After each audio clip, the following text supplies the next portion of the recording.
All right, so we are live online and in person with our wonderful crowd here at the Siena Art Institute. So thank you so much for everyone joining us both in here and out around the world as people are joining in for the live stream. So I'm really delighted to introduce today's speaker, who is Angerami, one of our artists in residence here at the Siena Art Institute for the month of April. So he's with us not just as a presenter this evening, but also part of our community for this whole month. So it's really wonderful to have you here.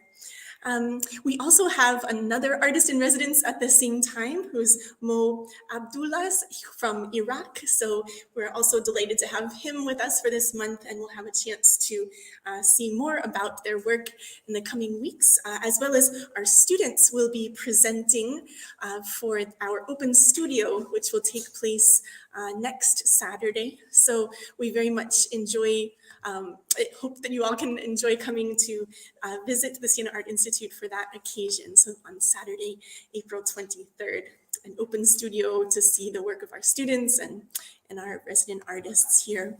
So just to share a little bit of information about today's speaker, Angerami is a visual artist and educator who's based in Sao Paolo, Brazil.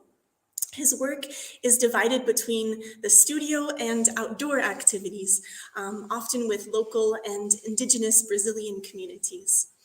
He understands art and education as agents of transformation in the same continuous process within society. He uses drawing, painting, sculpture, installation, printmaking, video, photography, and urban interventions to support his research. His work is present in many permanent collections in international institutions, including the Kyoto International Printmaking Association in Japan and many others. He's also participated in numerous group and solo exhibitions, both in Brazil and also around the world.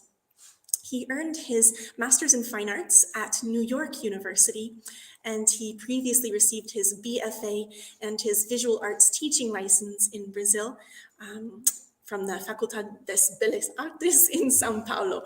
My apologies for my pronunciation. So, well, without further ado, why don't we turn the stage over to today's speaker. So thank you so much. Thank you. Thank you, everybody, for coming, especially the students. Thank you. Okay. The idea of this presentation is to introduce you a little bit about the research that I'm doing in the latest years.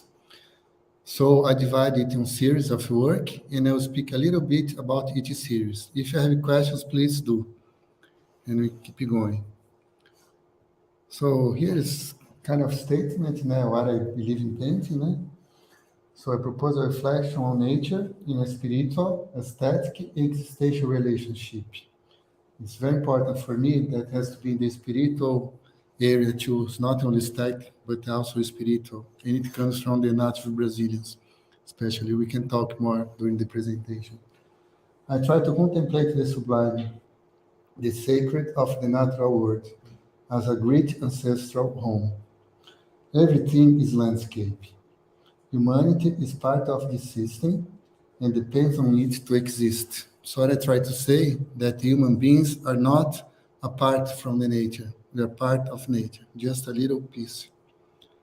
Here's a drawing on ink. This is a way that I use to organize my thinking. So sometimes at night, when I'm tired of painting in the studio, I change the music, I put some jazz or some classical, low music, and I keep drawing. Because for me, of course, it's very personal. There is a big difference in the way that painting and drawing takes yourself. For example, when I'm painting, I can't think in anything else. I'm just painting. All my body and all my mind is inside the painting. When I'm drawing, I don't know why, my mind is free.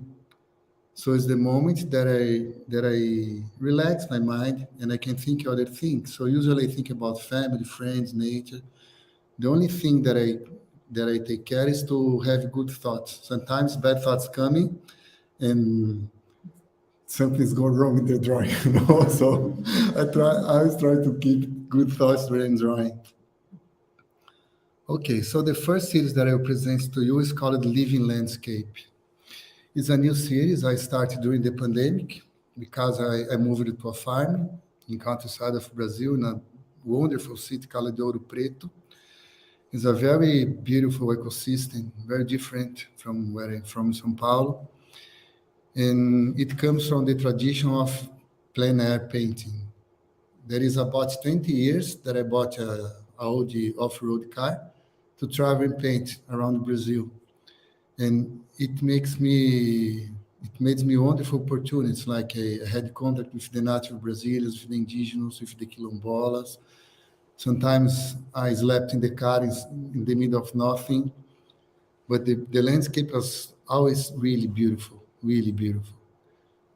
And so during this period, I was always painting, painting, painting. And today I understand this like a process of my painting. These paintings that I did traveling is process of my way to understand painting. They're not final works. I don't mean final work like something ready to sell, but what I want to say is process. It's part of the research. And when I was on this farm, I was painting on wood. I like to recycle wood in the place that I am. And I was really, really sad about the ecological situation in Brazil. We have the worst president in our history, and everything is being destroyed. It's like insane, it's unbelievable. And of course, I felt really bad with this.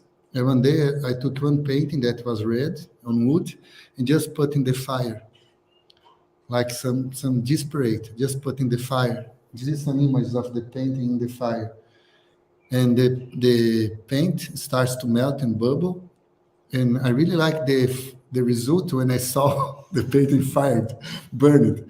And I say, maybe I can make artwork from it. And then, and then I start to paint on burning the wood. So first I collect many pieces of wood, then I put in the fire, and then I took the burning the wood and put in a easel to paint. But I was going to do oil painting. So I need to prepare the surface to receive the paint. So I put the easel on the place in the landscape. I went with gesso, with acrylic gesso, acrylic ground, and I painted just the ground, just in the places that I would apply the oil painting. And then the next day I came back and made the paintings. And then I started to take photographs of these paintings in the places. And then I understood that the work would be the photographies and not the paintings, because it's a discussion about the situation about to painting outside is a very strong line in the art history, and I believe it's a step on the discussion because it's like a meta. No, I don't know the English word. I say metalinguagem in Portuguese. Like is the painting of the nature and the photography of the painting of the nature. It's like another layer. And then I started to show the pictures together, and I realized that I could build a landscape, a skyline, with the fragments of the landscapes. And then I started to do experiences on this series. Like I did a few exhibitions showing them, and I tried different combinations. So first like this, like building a landscape with the pictures together. This is another picture. And I call these pictures, all of them self-portraits. Because remember when I said in the statement that everything is landscape, is because I believe that you are part of the landscape. There is a indigenous from Brazil, Ailton Krenak, and he says, according of his beliefs, of the history of his people, that our DNA is made by the DNA of the all living beings and also the rocks and also everything that is in the landscape. And he says, and I believe in it, but it's personal, that the earth is a life entity, and it provides all the oxygen that all the living beings share on its surface. So that's why I say that we are landscape. And that's why I call it self-portrait. It's like I'm trying to think about the different bodies that forms, that makes the landscape as a living being. This is another two. And at the beginning, I was using many colors on these paintings, but then I realized that if I use only white, and by the transparency of the white, I can have some shades of gray. I think it'd be more strong in the speech about the destruction of the landscape and the nature. And visually, I like the contrast between the white and black with the colors of the landscape too. And then I start to show together the picture of the painting and the painting to see how the audience would react, how they would feel it. And then I realized in this situation that the art was happening between the photography, the painting, and the audience. Because when you come and see it together, you get confused because the photography looks really real, and that is the landscape. But then you have the wood that's real too, and you try to find which one is more real. You know what I mean? And something new happens. And then I realized that it works really nice as a proposal to think about the perception, but as a painting, it's not so strong. And then I started to do installations with the pieces of wood, with just the paintings.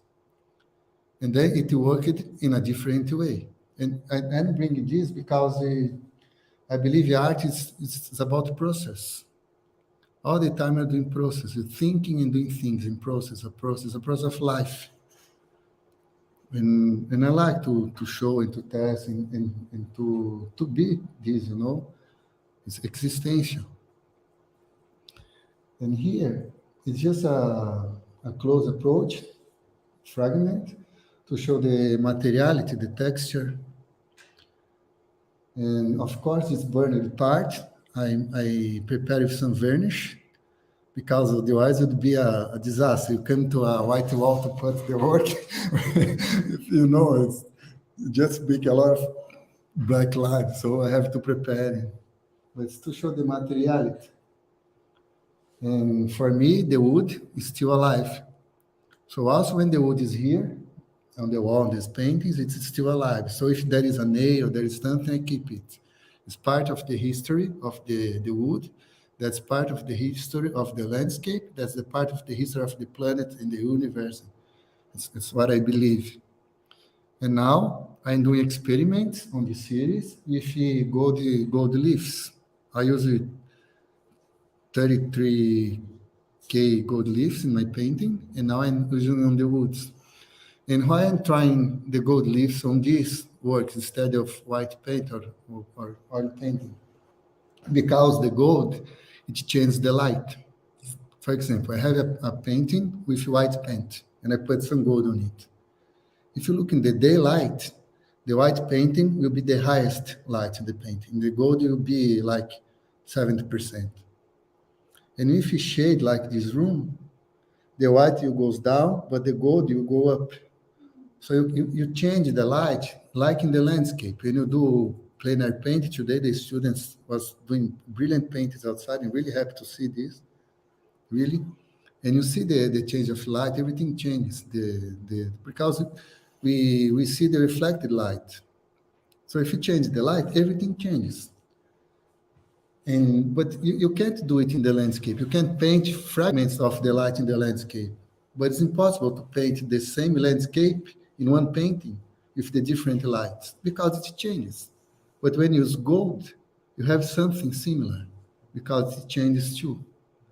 And so I try the golds now on the burning woods. And conceptually, it makes sense because we destroy the nature because of these materials. We believe that gold is more valuable than the landscape, and then we destroy the landscape to take the gold. It's a mistake. So conceptually, the gold comes on these two. And again, I take the paintings alone, the artworks alone, to make an installation building the landscape body. And here is just one to show a little bit more of the materiality of the burning wood with the gold. And now in the process, I'm taking a very hard pencil and making drawings also on the burned part to make more texture and patterns. This is another one, a little bit longer. And one more. And here I make some details to show how it changes or how is the materiality. Because I know that photos, they are good, but they're very different from the reality.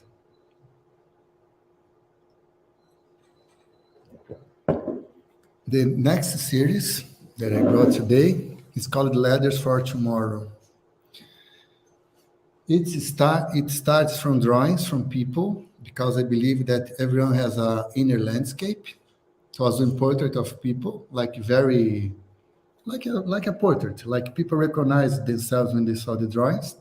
And then I start to make more lines in the drawings and turn it on mountains. For example, this one on the left was a person in St. Petersburg in a museum reading a book. The one on the left below was two guys in a cafe in New York. On the middle below was a friend, Regina. And so I was just making portraits of people and transforming them in landscapes. And then I made an update in my studio, and I broke the floor that was ready, that was concrete. And I started to make the drawings on the concrete. I said, okay, these fragments of the concrete are nice. I can do something with this. I like this, the materiality, and I start to make these drawings on the landscape, on the concrete. And then I understood that the name of the series would be Letter for Tomorrow, because the question is, where are my landscapes? Who are these mountains? Are we these mountains? And if we still destroy, we will have only a memory of a landscape in the future, something from the city.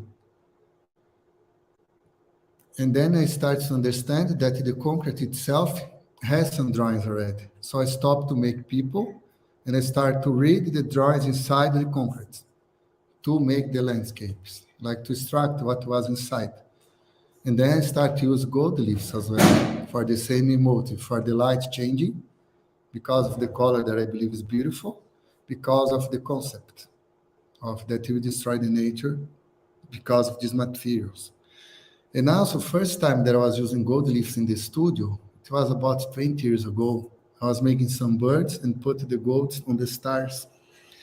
And a friend that is an astronomer from the observatory of Sao Paulo, he went to the studio. He explained it to me that the gold is part of a very ancient star that exploded million years ago, because some materials are not made on Earth, because we need like millions of Celsius by heat and 100,000 atmospheres of pressure to change the nucleus of the material. And we can't do here, like gold. So all the gold that is in the earth today is a fragment of an ancient star that doesn't exist anymore, but exploded, I don't know when, and it's a fragment of the materiality of the star. So for me, it's very important, the concept of time, because for example, you can say a whale jumping, you'll be 10 seconds or 3 seconds, I don't know. You take a big tree to open and become an adult tree and spread its beauty, is 300 years.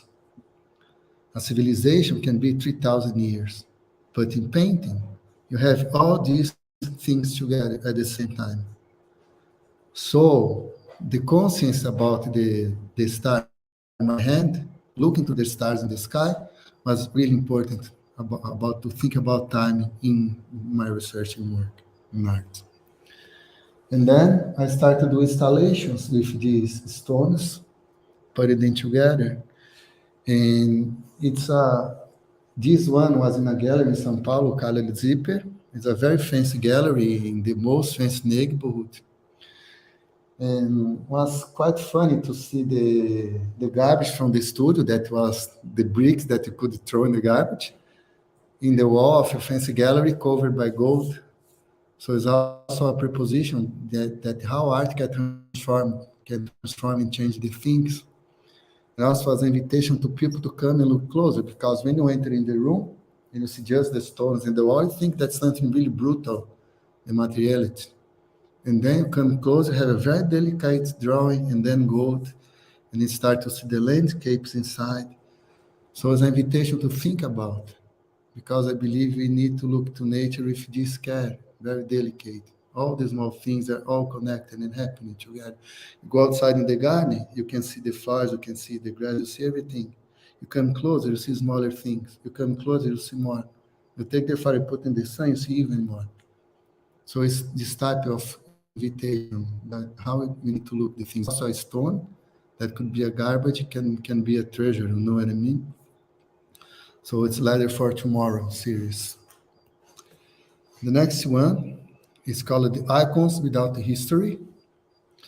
And this is the series that I'm working here in Siena in the residency. And thank you for the Siena Art Institute to provide it for me, because I'm having an amazing experience. Really, really. This very deep thing. Thanks for the institution, everybody here.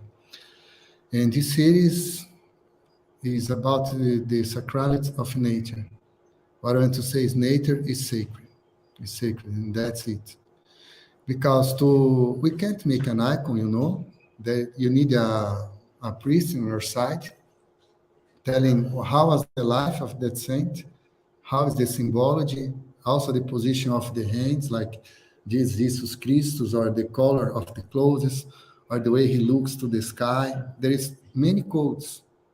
And then after you paint, if he thinks he's correct, he starts to pray and make a liturgy, and this painting becomes an icon. It becomes sacred. It's like enchant, I don't know, encantado. And then people start to look to it. And why it exists? Because it's like an illustration, it's a story of one frame. Because at the past, people was not able to read. But when they went to the church, they need to know the history of that icon. So they read the image and they know everything, because everything was there. So it's like a condensed,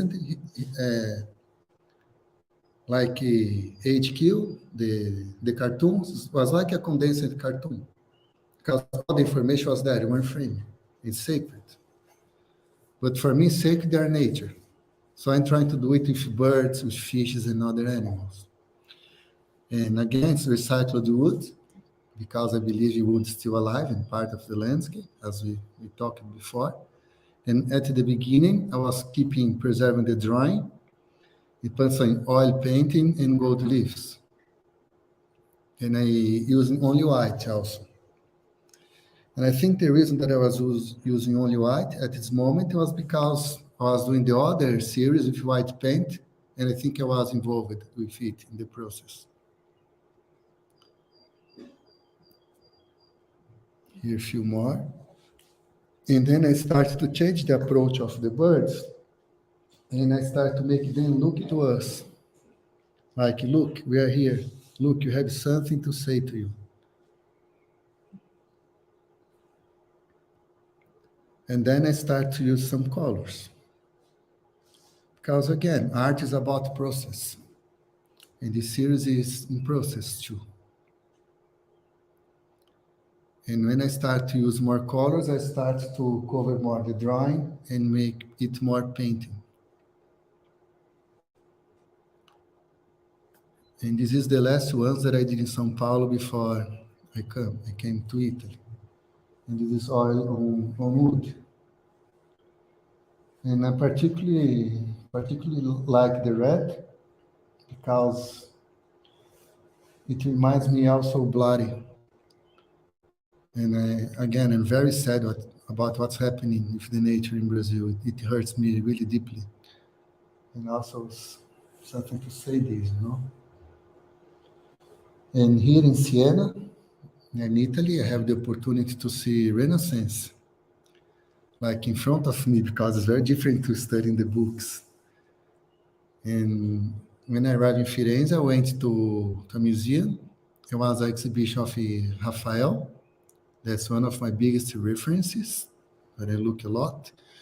and also an exhibition of Russian icons. That's the other biggest reference. I say, okay, perfect. I was very happy. And the only thing that's here, I'm working on canvas and not on wood because of logistics, because I'll take these works for other places. I have a gallery in Zurich that represents me, and they asked me to take the paintings from here to Zurich. So when I finish, I have to transport them. And it's not easy to transport wood. And so I'm using canvas, but it's fine. It's working. For me, it's working. And this one I put here just to show details of the materiality of the wood and why for me it's so important. So you can put this like an object on the table, on the balcony, or you can put in the wall, and you see the wood talking, you know what I mean? So there's always thinking about the materiality. Gold as a fragment of the star, oil painting, pigments, wood. It's very important in my process as an artist. And thinking about the nature and how the landscape is built by itself is, again, all the elements together organizing itself as an happening. The other series I call existential territories. They are bigger paintings, like 2 meters, 3 meters, sometimes 4 meters and a half. And for me, these are the ancestral landscapes that we have inside ourselves. Because we can say, okay, we are different, everybody's different, everybody has a different soul, a different life. I agree. But at the same time, this huge, lonely being forever will be the mystery of ourselves. Everybody has the same lonely inside, and we are connected by something that we call humanity. And again, it's personal, but I believe that through painting is a way to understand how we can be brothers with the cosmos in the universe, because the infinite is for two sides, for the big things and for the small things. And through painting, you can cross the sides. You can connect to things that normally you don't connect. So in this series, I try to bring these ancestral landscapes, like ancestral homes. So this is oil and gold leaves on linen. It's quite big. It's inches. I don't know how to translate it centimeters, but 2 meters and something. I believe it's 130 centimeters by 200 or 220 centimeters. And it's a paint of many layers, many layers. I like to dilute the paint with medium and make transparencies over transparency, over transparency, over transparency, because at the end, all the layers are visible and they work together. Is another two, quite big too, oil on linen again. And there are a landscape inside another landscape. You can see like a big rock, but inside the rock, you have a sky, you have everything happens. So it's like I understand the universe. Like things are happening inside the things that are happening inside the things that are happening inside the thing. Endless. And so I try to talk about this. And then in the process of art and thinking, I do some installations mixing the oil paintings with the stones from the series Letters from Tomorrow. Just to see how it works, how the audience feel, what it brings. It's experimental, but enjoying to do it. Another painting, this is oil on linen. I put some details to show the texture and the materiality. There are many, many layers of paint. Like if you take this canvas to carry, it's heavy already. If you look on the side, the white is like three fingers thick, you know, a lot of layers. Takes time to do, but it's the time of the painting. Another Just one. the internet seems to have just cut out for your feed. So maybe we'll just, do I just make sure that the Wi-Fi is coming in here? If not, we can try and switch. Oh, it's Sorry good. for the Looks good for glitch. me. It's looking good. Okay. I wonder if it might be something on the streaming service, but Can you see the presentation on your screen? it's not coming in for the streaming platform. Maybe if you go to the streaming platform tab, it might need to get reloaded because it seems to be an issue with the platform.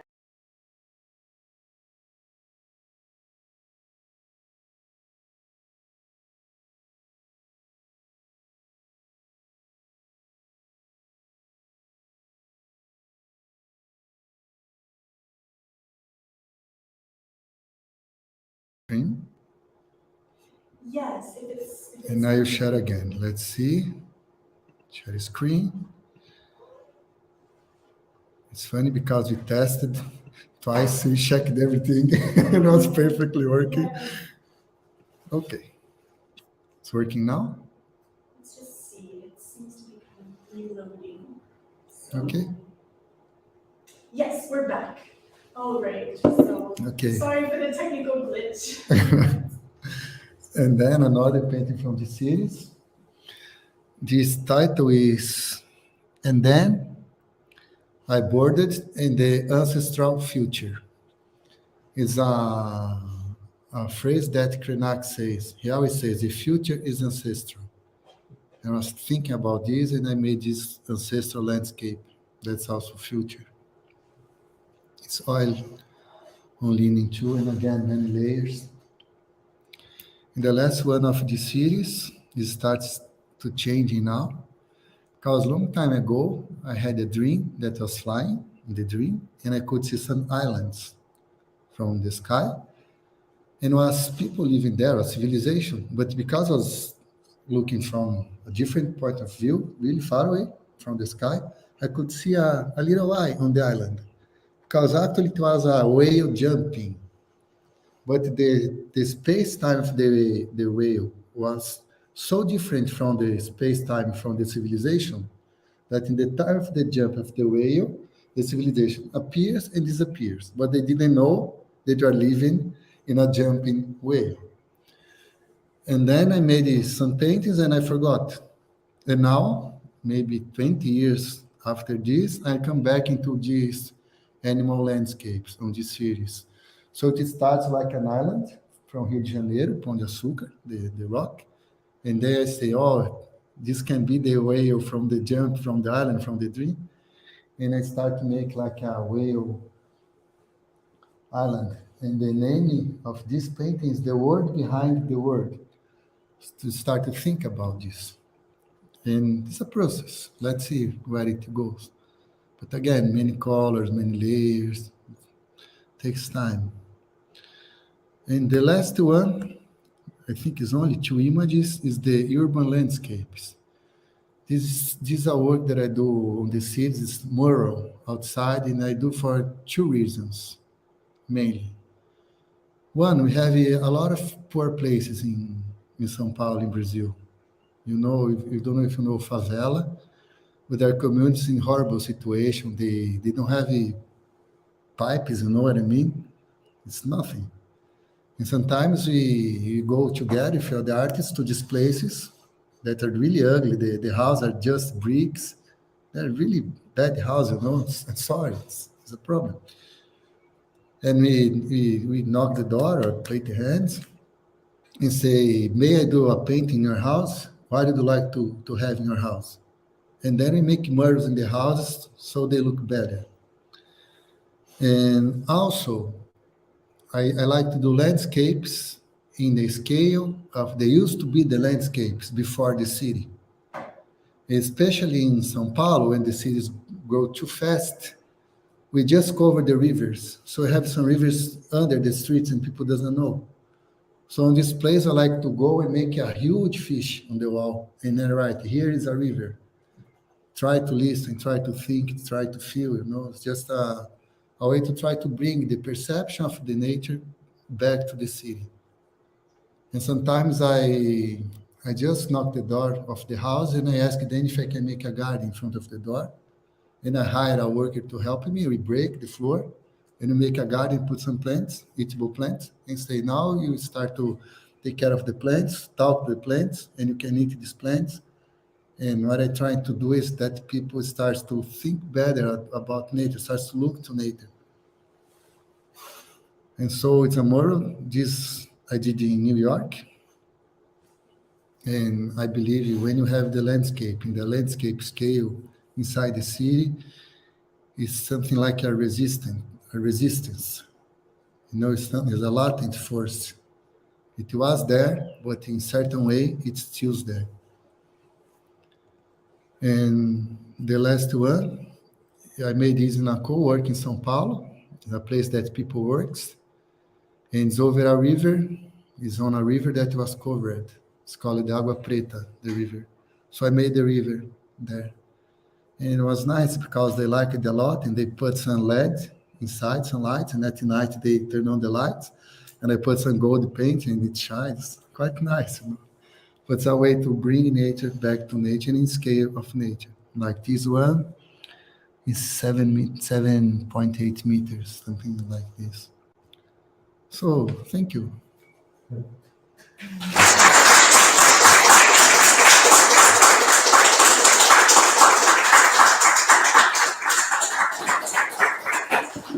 Oh, I forgot. Here we brought some painting from the studio.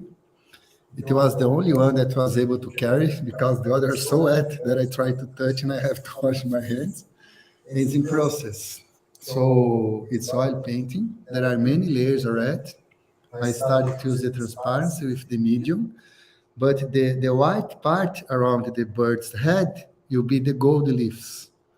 So I preserve the white because why, when we made the icons on church, before the oil painting, ancient times, they used the clay base on the wood. It's called bolo armênio.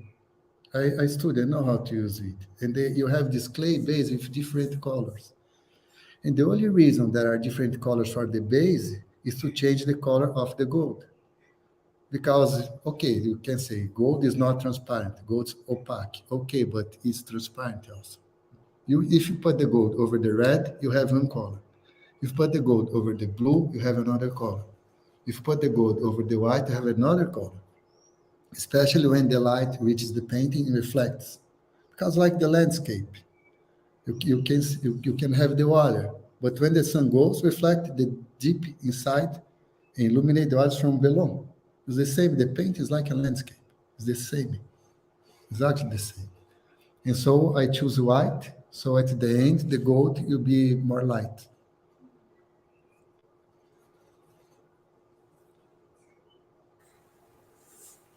If you have questions, I'll be happy to answer.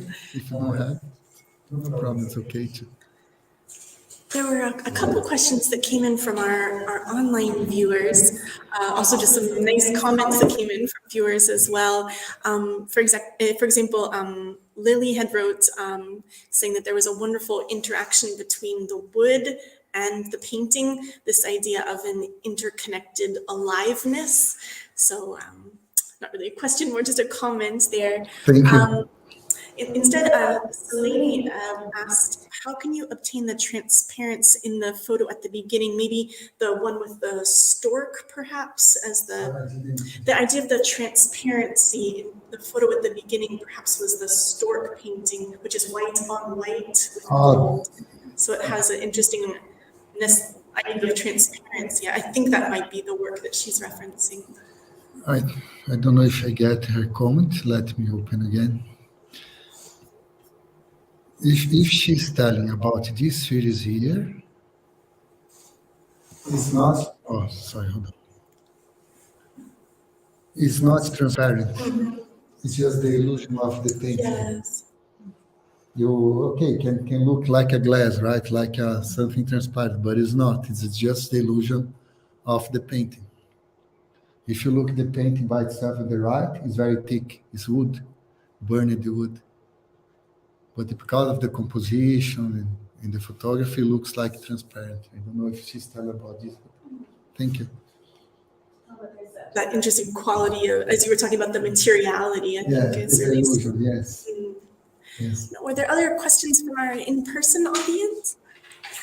In these paintings, you paint the entire piece of wood or only the part that will No, burn? I burned the entire piece of wood, and then I put the burned wood on the place that I want to paint. Okay.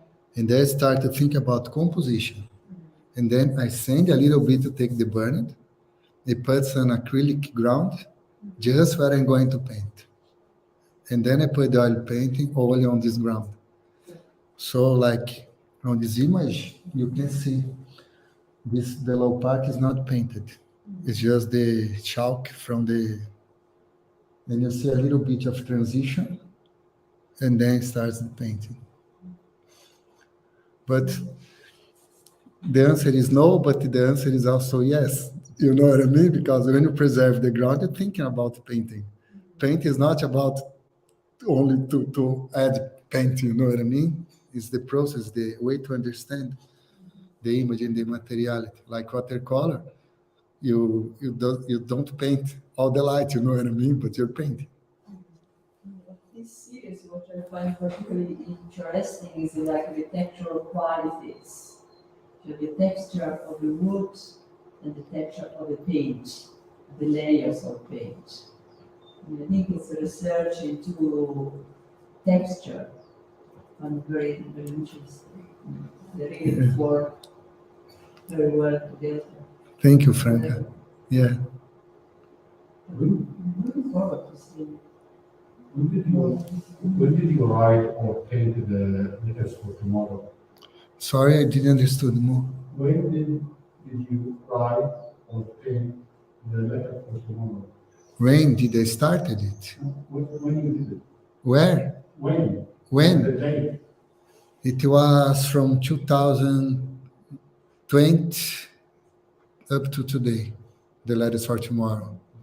About 2 years, 2.5, maybe half second semester of 2019.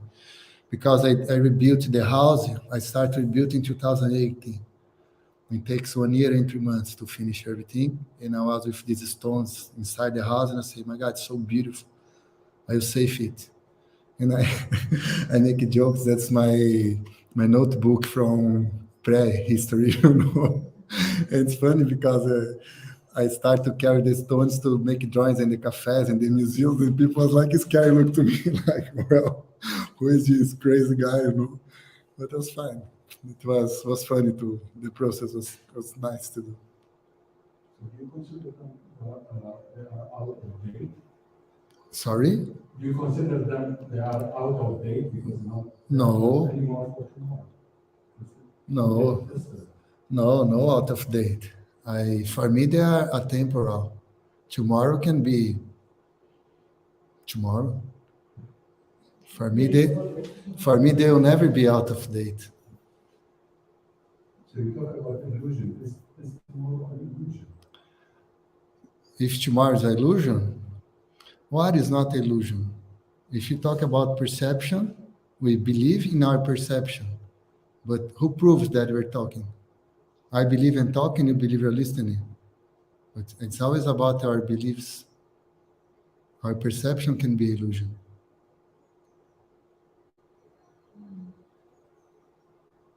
And that's what I like about art. You know, you can go deep. You go. Yeah. Is there a reason you chose birds for the icon specifically? I love birds. I think the reason is just the way that I love them. Sometimes I do fishes too, but mostly birds. I have a question about the birds too. I love the concept of landscape as a form of self-portrait. Even looking at the images of the birds before coming here. I love the way it sort of underlines the sacrality, as you say, inside. They also seem to be self-portraits. Of course. Yes. Is that true, what you said? It's true. I believe, again, it's very personal. And I'm not trying to bring the truth for anyone, just sharing with you what I believe. But I believe that we paint what we are. We paint the conscience of life and universe that we have until the moment of that painting. And so all my paintings, in certain way, are my self-portrait. That's what I believe. I tell to my students in drawing, especially when you start to drawing, that they need to understand the line of the drawing on the picture plane, the way that you make the incision of the line as a trip, as a travel. Because when you're traveling, you have the very beginning, you have the way, and you have the end. And all the time you are connected to your travel. You can walk, you can ride a bike, you can take a bus, an airplane, you look in the window, but you feel, you smell. That's why I like to paint outside. I feel the sun, I feel the wind, I listen things, I talk to people, I smell the flowers. Sometimes I take rain in the middle. That's the experience of be outside. And when you're traveling, you have all this experience. And the drawing has to be this 100%. So if you're in the beginning of the line, you have to be 100% on the beginning of the line. You start to make the line, you have to be 100%. In every precise moment of the line, you have to be 100% there. If you're not there, you're not drawing. And if you're not there, it's not you. So I believe it's a self-portrait. If I do a line, it's a self-portrait. Also, if I'm trying to do someone's portrait, you know what I mean? It's the way that I am, that I see and understand and I feel that person. So it has something from me too. I wanted to know more about what you said. When you get into the favelas in Sao Paulo, and so if I understood, like you asked the people who are living in the slums if you could paint Yes. Yes. Inside the house, outside? No, outside. Is Outside. outside. Because I came from the studio. My art education is from the studio, from NISIO. But when I was teaching in University College de FMU, I had a assistant professor, really good guy. I mean, for me, he's a rock. Like inside, he's so strong. He's so strong. He knows a lot about life. And he came from a very poor place. He's a very talented artist as well. I learned a lot from him, a lot. And we became good friends, of course. And one day he said, listen, there is an art festival that I organize in the place that I live. He gets some money from a company that is there, and we paint the houses. Come, you like the experience. And I said, but I never painted a wall. He said, come on, you know how to draw, just come. And I went there, and I drove like 1 hour and a half inside Sao Paulo. Sao Paulo is huge. We have 23 million people in Sao Paulo. It's huge. And then I arrived in the place, and of course, it's very different from what I knew it to be. And they take like, on this festival, they take like 5 blocks. They paint everything in one color, like the blue block, the yellow block, the red block. People believe they participate? Yes, they ask for the house and they love it because there people from outside goes there, they can sell things, they talk, it's a celebration. And then you make a painting there. It was my first experience. And I was very impressed because the wall that I took by choice was a drug seller using this wall. And he was putting the drug on the top of the wall. So sometimes as I was painting, he said, excuse me, and taking the drug to sell someone, and I say, oh my God, and it was a lot of paint. And I say, this guy damaged his shirt and he'll kill me. I was really afraid.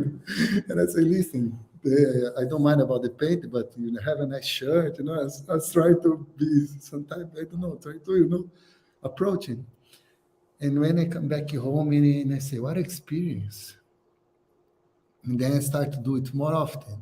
Not only at the festival, but talk to other artists. And then we went to a hardware store because sometimes the paint they sell to the house is out of date, but still good. But by the law, they can't sell it anymore. So they throw in the garbage. So we contacted them and we say, listen, can you save the painting for us? And they save because they know what to do. So sometimes he goes there, he puts all the back of the car full of paints and go to a place like this. And then we talk to the residents and say, excuse me, my name is, I'm here to do some murals. Would you like to have one in your house? May I do in your front? What would you like to have? And then we do. And of course, they are really happy. They try to give us some, if they have some food, they try to give like a barbecue or some water or some juice.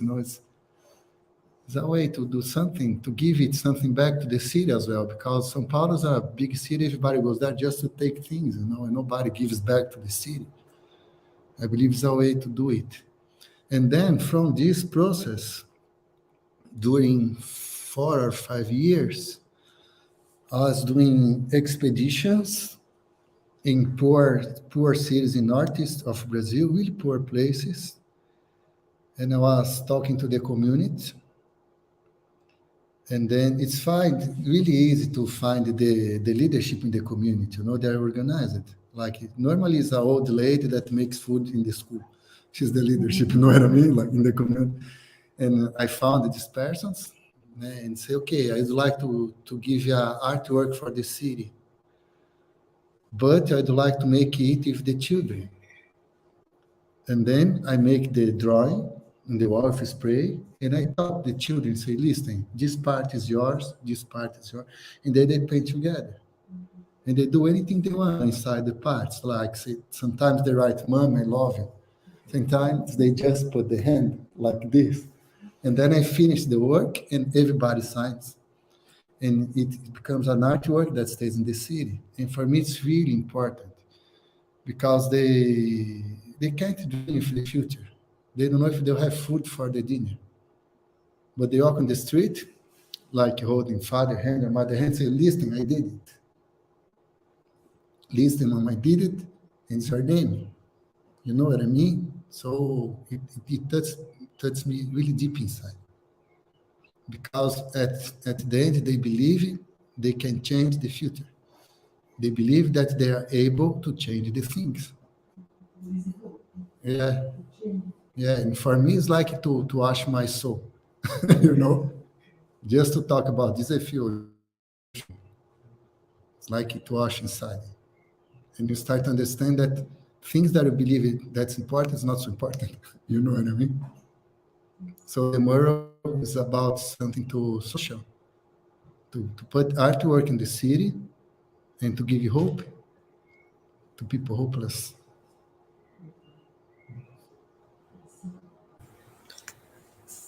There's lots more questions I personally have, but maybe we should continue the conversation over some refreshments. We've got some drinks and snacks outside we can enjoy together. And of course, since we have you here at the Siena Art Institute through the end of the month, there might be the chance to see some work in progress or to take a look at the studio later on, perhaps. So sure, everybody is welcome to come to the studio at any time. And the studio all the time, so we have to have some. You'll be happy to have some company as well during painting.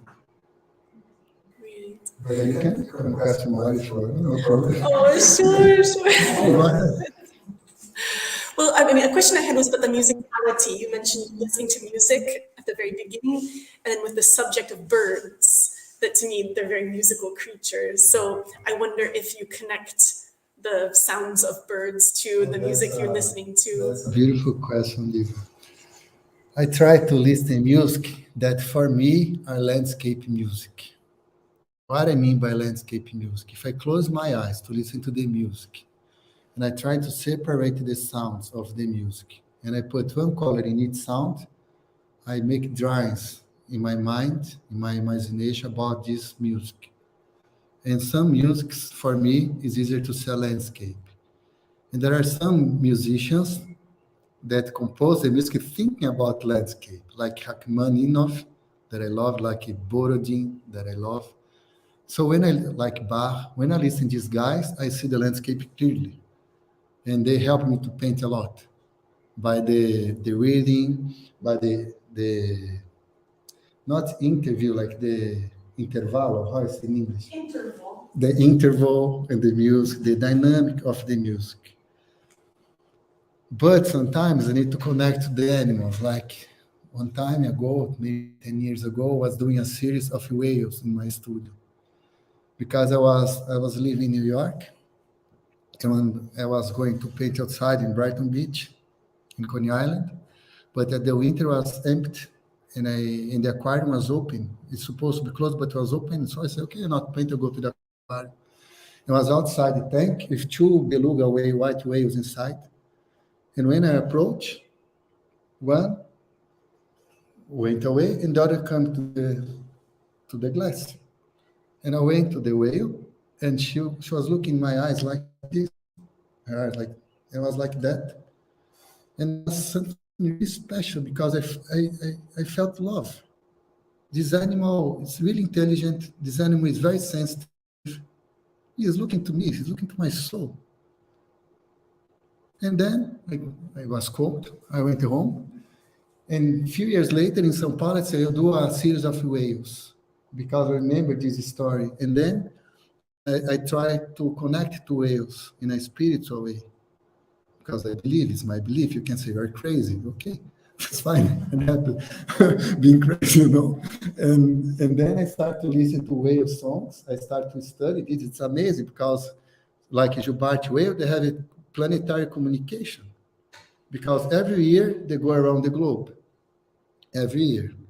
And the frequency of their sound in the water, it can spread for about 25 or 30,000 kilometers in the water. So you have two whales like this in the world, they are communicating. So it's an animal that have a planetary communication. So I was trying to listen to whale songs, and then I was painting the studio.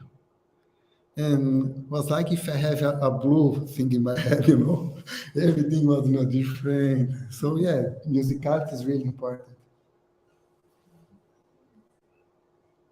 Right. Well, we can continue the conversation with our in-person audience to have some refreshments, and for our community members in general, we very much encourage you all to come also to the Open Studio end of semester exhibit that we'll have on Saturday, April 23rd. So that'll be a chance to see more of what our students as well as our resident artists are doing here at the Siena Art Institute. So, all right. Thank you so much. Thank